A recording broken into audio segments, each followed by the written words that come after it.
Welcome back to our little podcast where we talk about the supernatural, the occult, and long-favored American cryptids. We have a special guest with us today, a good friend as well as our favorite and, only, but still our favorite editor for this podcast, Casey. And we're going to have a few questions for you today, and you're going to enlighten us with a topic that I personally don't know much about, but it's always been something that people talked about my entire life, which is going to be about Bigfoot. So to start off, do you want to tell us a little bit about yourself? Sure. I'm Casey. I edit the Hidden Knowledge podcast. I'm an artist and a creative person. I also am super fascinated with Bigfoot. It's been maybe something that I've been kind of reading or studying about or into for the last 10 years or so. Perfect. Do you have any prior experience in cryptozoology? Actually, no, I don't. It's just kind of a strange, random thing. So what got you into it? I had a friend who tells me this story. She was living in South Lake Tahoe, and I'm that friend. She starts the story. She's like, "You're the only person that will believe this shit that happened to me." One night, she was up. I think it was in February because she said she remembers it was the day that Sully Sullenberger landed in the Hudson River.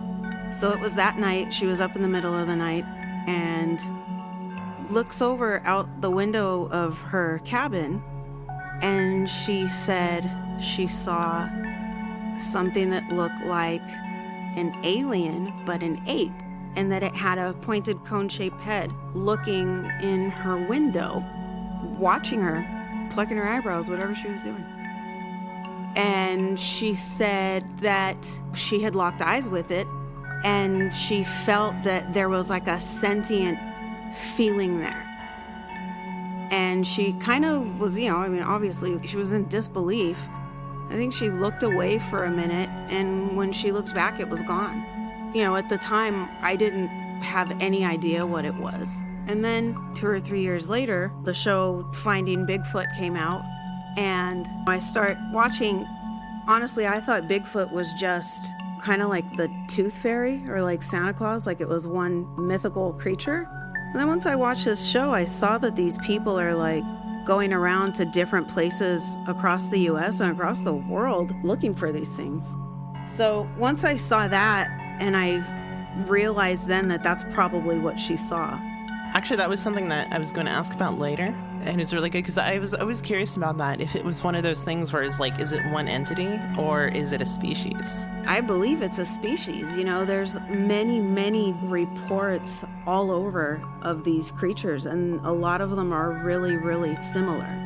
And that's usually honestly, that's sort of the fascinating thing about cryptozoology, because it's one of those things where you're not looking for one being, but you're looking for an entire legend, which consists of something that's been reported multiple times throughout the world. And there's been a lot of cases in the past where there are a lot of species of animal, which it took hundreds of years for scientists to be able to go, I found it. Also, humans' innate way to make a mountain out of a molehill, because there's been theories that Bigfoot was just really tall humans with hypertrichosis, which is, are you familiar with the wolf boys of Mexico? Yes, I actually am. So basically they were just tall people who had hypertrichosis and had fur all over their bodies. It was groups of people who had this in our early days of evolution. And that's what we created into these myths because of our ways to try to explain things. So at that point, it's not Bigfoot, it's just foot. It's just hairy foot. Have either of you been to the Bigfoot Museum in Boulder Creek? I imagine you have. I went because of her. I took my boyfriend there. Yeah, I have not been there yet. It's actually in Felton, the Bigfoot Discovery Museum. The guy there, his name is Mike Rugg.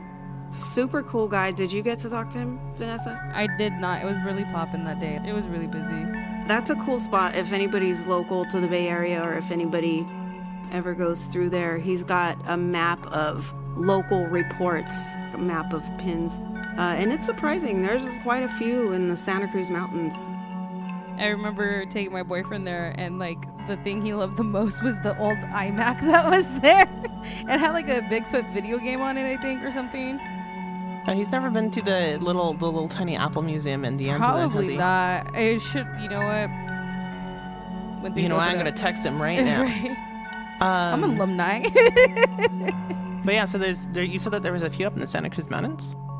I've read reports, so basically either from Michael Rugg. Also, that's been reported to the Bigfoot Field Research Organization. If you go to their website, it's bfro.net. There's like a ton of reports, and you can look at them based on location down to the county. So if you look in Santa Cruz County or in that area, one report that there's one that's kind of more blondish in color. I've read a report that there was one that was almost kind of albino out by Highway 1. Local people had given their accounts of things that they've experienced.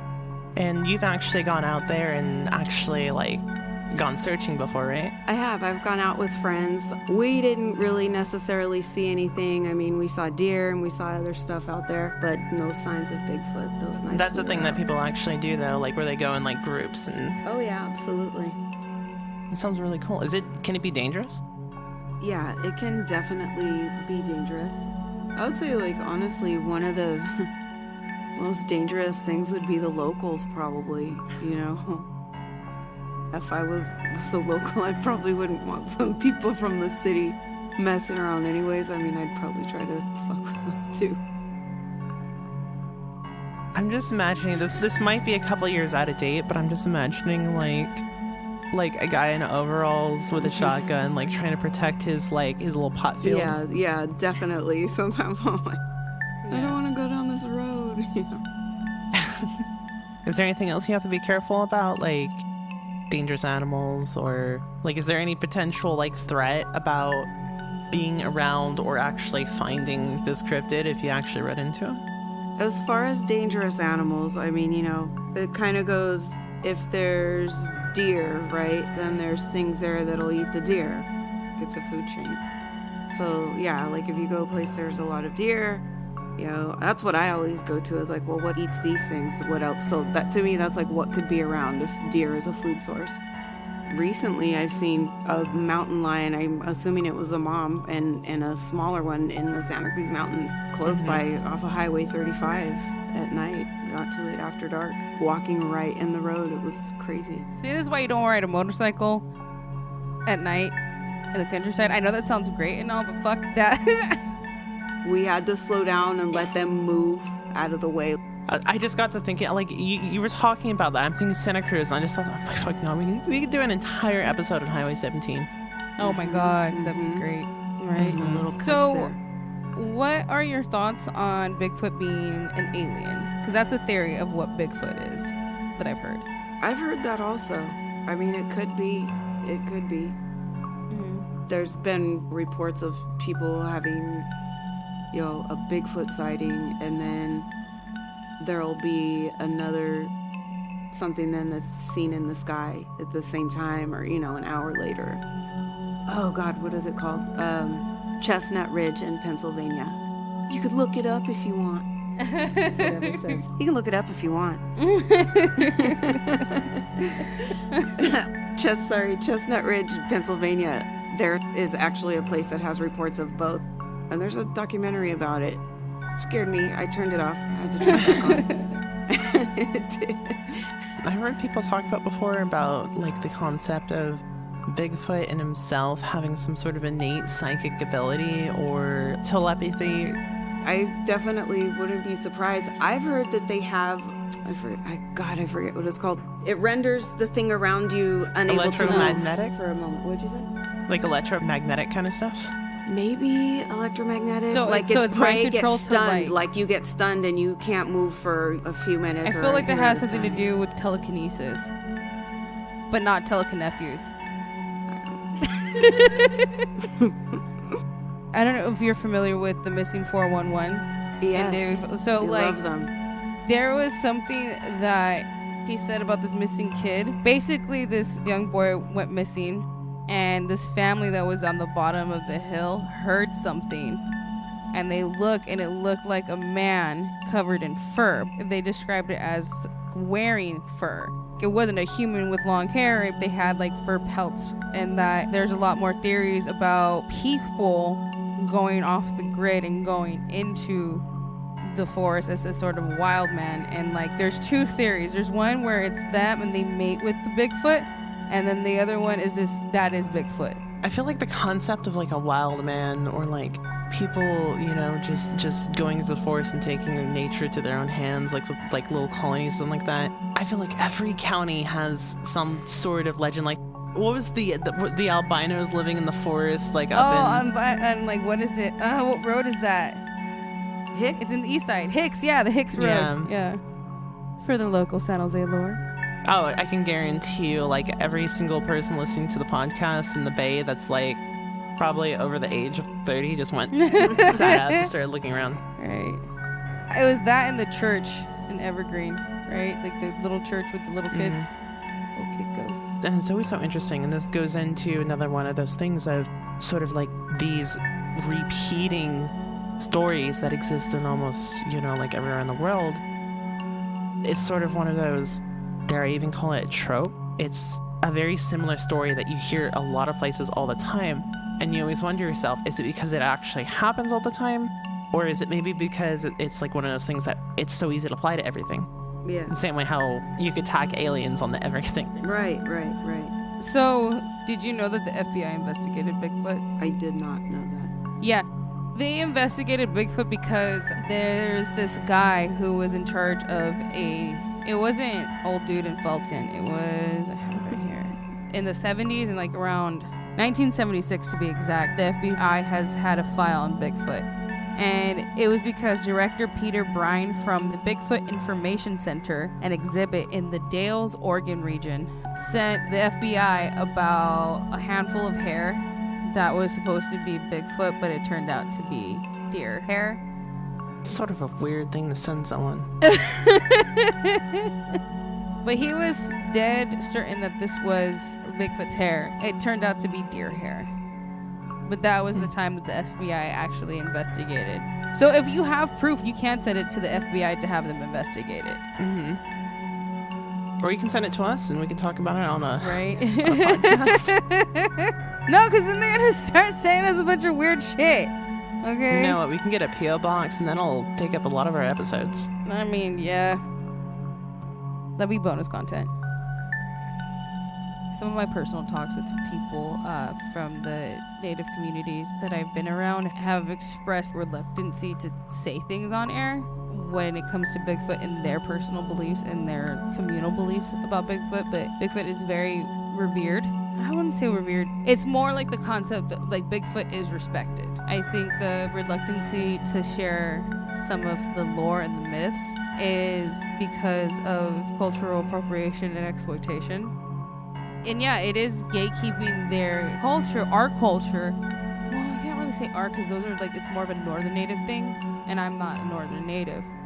But yeah, it's more like it's a way to preserve culture from that. So I feel like that they're in their right to be that reluctant. Some things that we do know that seems to fall in line with a lot of other Bigfoot accounts is that Bigfoot is known as a thief. Basically, hide your wife, hide your kids, hide that food stash at the crib. Because he will get it. He will steal it. That bear mentality. Right? Like, can imagine you go picnicking or somewhere, or like you're camping and Bigfoot's just like, I smell some Oreos in that car.